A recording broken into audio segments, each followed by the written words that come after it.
Do we want to go to heaven? Amen. I'm glad you answered that way.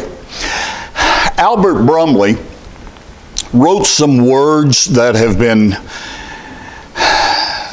notated and have been quoted and have been sung numerous times. And his words are these: "This world is not my home, I'm just a passing through. My treasures are laid up somewhere beyond the blue.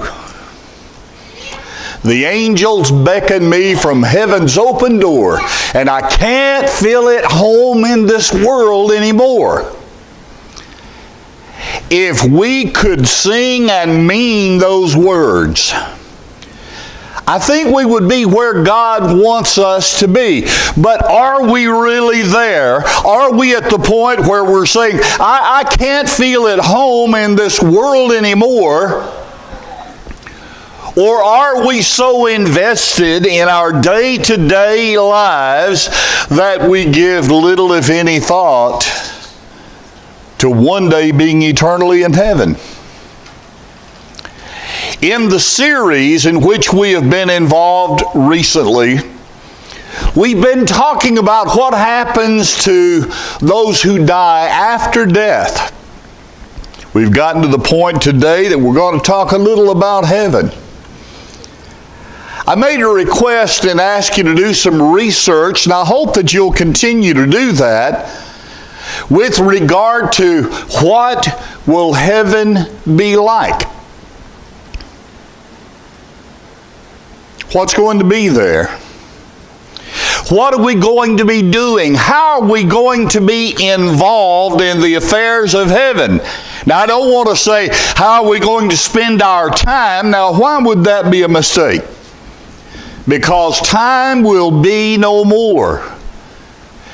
In heaven, we are eternally with God. A place without time, a place above time, with God who is eternal, without beginning, without end. And we will forevermore be with Him. My dad used to say when we would sing songs about spending eternity in heaven, he would often say, the fact of the matter is we're not going to spend eternity anywhere. You can spend the nickel, you can spend the dime, but you can't spend eternity because it never ends. You cannot live throughout eternity. There's another song that we've sung for many, many years. Through eternity I'll live on. No, we will not live through eternity, because through means that we enter and then exit. Through eternity, but we will be in eternity with God. But how much thought do we give to the idea of heaven? Have we really gotten ourselves to the point in living our lives for God that we no longer even feel at home in this world anymore? I heard a story one time about a preacher who talked about heaven. He turned to the Bible and read many passages that have to do with what a wonderful place God is preparing for those who love and obey Him.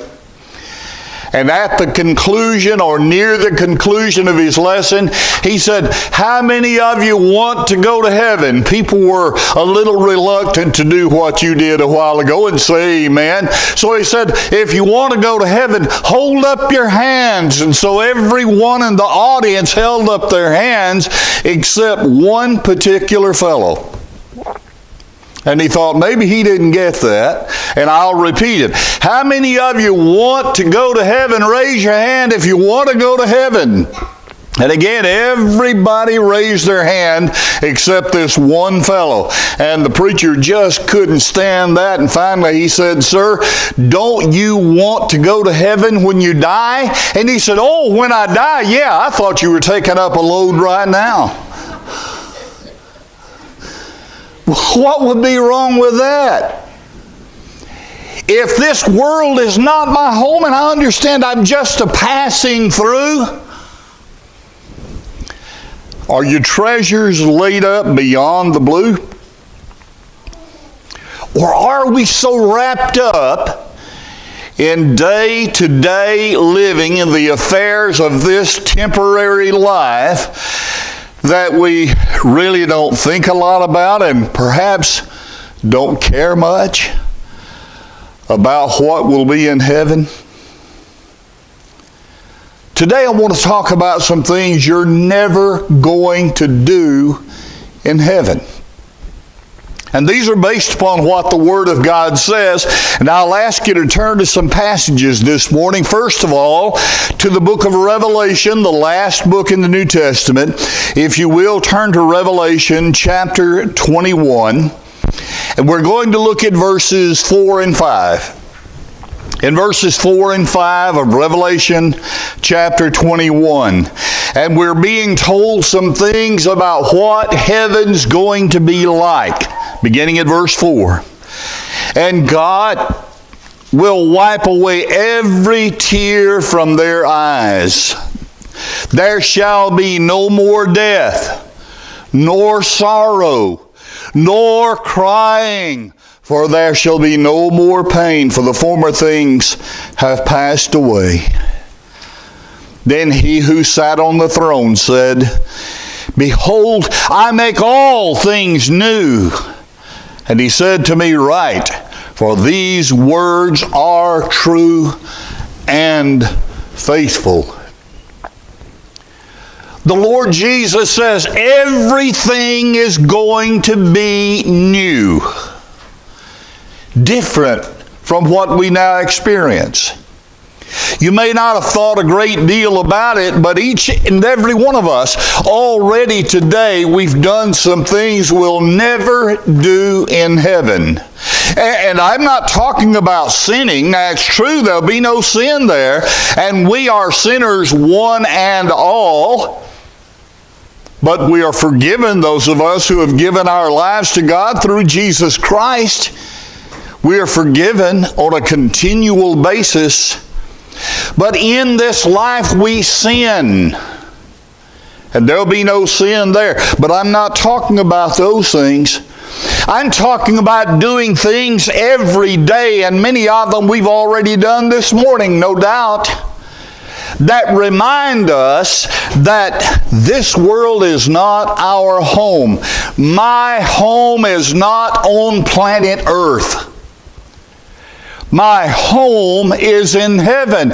And Jesus Christ is there preparing a place for us right now. Planet Earth is the beginning of our existence, but so many times we want to act as though it's the all in all of our existence. We begin here at birth, everything's over at death, and nothing could be further from the truth. There are some things you'll never do in heaven. Let me tell you something. I'm not going to ask you individually, but some of you went to a medicine cabinet this morning before you did much of anything else. Now, you may have gone to a medicine container, a little plastic container like the one I have, but you went to a medicine container, you went to a medicine cabinet. But that's something you're never, ever going to do in heaven. In Revelation chapter 21, we just read that. There's going to be no pain and no sickness there. You're not going to have to remember to take your medicine there, because no medicine will be needed there. There is no sickness. In this life, problem after problem comes to us, and can you imagine what life even here on earth would be like if there were no more pain, if there were no headaches, if there was no high blood pressure, if there was no diabetes, if there was no cancer? Can you imagine what life would be like? We tend to say it would just be heaven on earth. But thank God we don't have to look for a heaven on earth. One of these days, life on earth will be over, and we will be eternally in heaven where there is no sickness, where there is no pain. A brother told me this morning here in the assembly that later on he is to go to a funeral, the mother of a good friend of his. You're never going to go to a funeral in heaven. You know, it's good that we can go and show our compassion for our friends and family members who have lost loved ones. But never again, once we are in heaven, will we have to witness the lifeless body of someone who was dear to us or who was dear to someone else and have to comfort them in their loss, because this passage we just read says, there's no death there. No more painful separations will be there. The loss of a mother. I heard someone say just this past week that you're never ready to give up your mother. And we feel for those who have lost loved ones, their mothers, fathers, sometimes even their own children. But that's never going to be so in heaven. I am called upon to preach funeral sermons. I really do not have any real way to estimate how many funerals that I have preached.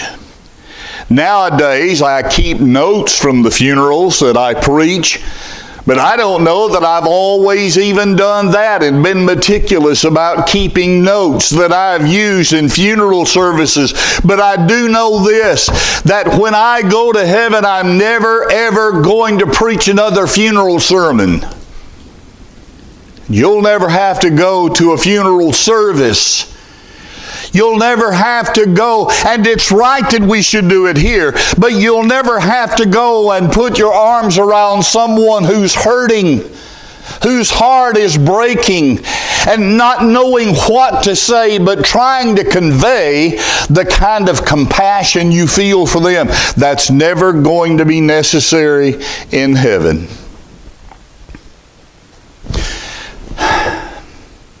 You probably didn't think about it, but most of us this morning at one point or another flipped on a light switch.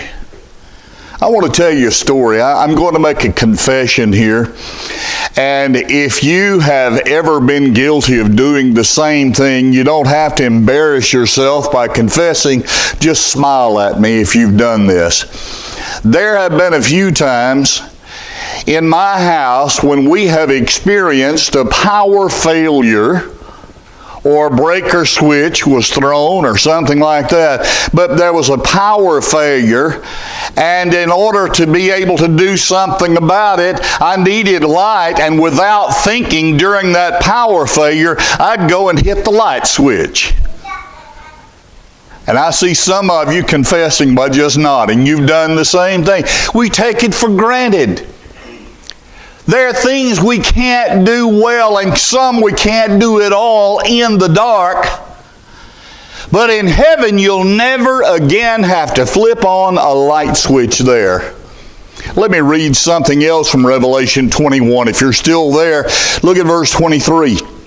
Verse 23 reveals, the city had no need of the sun or of the moon to shine in it, for the glory of God illuminated it, and the Lamb is the light. There's going to be no darkness there. Have you ever noticed that when you're sick or when you're in pain, when you're hurting, or when a child of yours or a loved one is sick, it seems to just be worse when it's dark? It's worse at night. Thank God there's going to be no night there. Don't you want to go to heaven? I know that I do. But I don't want to become so settled and so satisfied in this life that I stop preparing for an eventual eternity in heaven. And that I forget that is my, as the old people used to say when I was growing up, that's my long home. I grew up hearing brothers praying in assemblies of worship.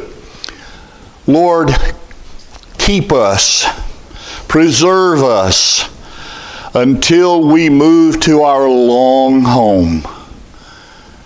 A good way of thinking about heaven. You know what else? I don't know how many temptations, because I have trouble sometimes identifying them. I don't know how many temptations that I've been confronted with this morning. But I know that during the course of my life, I am bombarded with temptations. In heaven, you're never, ever going to have to face another temptation.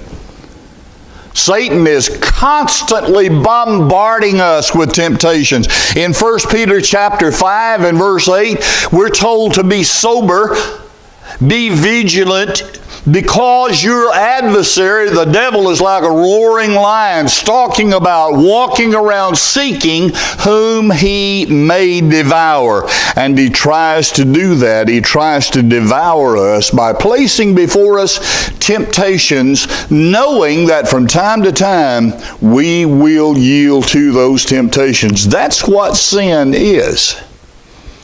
But there's going to come a time. In Ephesians chapter 6, beginning at verse 13, we're told about what we many times call the Christian armor. Why do we need armor? Because we need to deflect the temptations, the fiery darts of the wicked one. And we are equipped by God to handle those things. But we're not going to have to face temptations in the hereafter when we are in heaven. We need to refuse to give in to sin here, because as long as we are here, as long as we are in the flesh, as long as we are planted here on planet Earth, we're going to be bombarded. We're going to be tempted. James talks about that in chapter 1 of James, beginning at verse 12. Blessed is the man who endures temptation, for when he has been tempted, he will receive a crown of life from the Lord, which the Lord has promised to those who love him. Let no one say when he is tempted, I am tempted by God. You see, that's not where temptation here comes from. Let no one say when he is tempted, I am tempted by God. For God cannot be tempted by evil, nor does he himself tempt anyone. But each one is tempted when he is drawn away by his own desires and enticed. Then when desire is conceived, it gives birth to sin. And sin, when it is full grown, brings forth death. Do not be deceived, my beloved brethren. We know where temptation comes from, and it comes from Satan himself. But there we shall forevermore be with the Lord. You know something else you're never going to do in heaven? You'll never have to visit a sick person. You know, today, Chuck, in enumerating many of the needs that exist among us and among those with whom we are well acquainted, mentioned some folks who are sick and who are in need of our comfort, who are in need of our prayers. There, never again will you need to visit a sick person. It's good that we should go and check on those who need our attention to see if anything is there that we can help to satisfy. But when we are in heaven, the former things, Revelation 21:4, we just read that, the former things have passed away. There's going to be no sickness in heaven. Parents, how many times Have you taken care of a child and it's breaking your heart? You would much rather be sick yourself than to see your child suffering. Well, that's never going to happen there. There's going to be no sickness there. In heaven, here's something good. Oh, everything about heaven's good, but think about this. You're never, ever going to have to lock your door. I've heard people talk about small towns in which they had grown up or communities many years ago and say, you know, we never locked our doors. I'm not sure that was ever a good idea. I remember the first time that Linda and I, after we married, went to visit with my grandfather Price. And I predicted, I said, when we get there, and it was going to be in the middle of the night, the door won't be locked, and it wasn't. But even then, I thought, because he just hollered, come on in, before he even knew who it was, and we walked in, the door was unlocked. And I thought, that's not a good idea, and I wouldn't recommend that to anyone, that you leave your doors unlatched and unlocked, because we live in a fallen world. And even back in those days, it probably wasn't the safest thing to do to leave a door unlatched. But in heaven, you're never, ever going to have to lock a door again, because we're going to have a mansion there, the gates of which are always open and will never be closed. And Revelation 21:27 says, nothing that defiles or causes abomination or a lie is going to enter in there. You won't have to worry about intruders. Those who are saved by God's grace through the blood of His Son will be welcomed and will be there eternally. Someone told me in a kidding fashion that they were glad to come in and sit down and look around and see at least one person who was older than they were. I guess that's a little bit of a comfort. But I'm glad I'm as old as I am. In this world we age. And as we age, even doing the best we can to care for ourselves as we should, we're deteriorating. We're slowly leaving a little bit at a time. I've been taking physical therapy for some time, and I've listened to people as they would greet one another when a person who comes in the door knows someone who's already sitting there in the waiting area, and they'll ask, well, how are you? Well, I'm doing all right, I guess. And say, well, what's the problem? Well, I have OLD. Well, that's true with all of us. Eventually, if we live long enough, we're going to suffer from OLD or from AGE, but not there. In a land where we'll never grow old, we'll not have to worry about growing older. You'll never see an old person in heaven, because there we'll never grow old. Here's one of my favorites. In heaven, you're never going to shed a tear. Even with the good news and with the wonderful, uplifting, happy things that come to us here in this life, along with those happy times come the sad events and the sad times. And listen, there's no shame in crying. Whoever came up with the idea that crying is not a manly thing, I guess they forgot about Jesus Christ, who was the perfect man, who was the man's man. And John 11:35 says Jesus wept. He cried. But there no tears will be shed. And the tears that we shed here, Revelation chapter 21 again, verse 4, God will wipe away all the tears from our eyes. We're pilgrims passing through this world of sin. I want to go to heaven. But I have to overcome sin, and I can't do that. As a human being, it's not within my power to overcome the sin in my life and to take it away. I have to be washed in the blood of the Lamb and saved by the grace of God. If you haven't experienced that already, you need to delay no longer. Receive the salvation that God has provided for you at such an awful cost, the sacrifice of His own Son in shedding His blood upon the cross. If you haven't done that, then come and obey His gospel today. Rededicate yourself if you need to the cause of Christ. And one day, say, this world is not my home. For a while I was just passing through, and now I'm with God beyond the blue. Won't it be wonderful there? If you need to respond to the Lord's invitation, won't you come as together we stand and sing?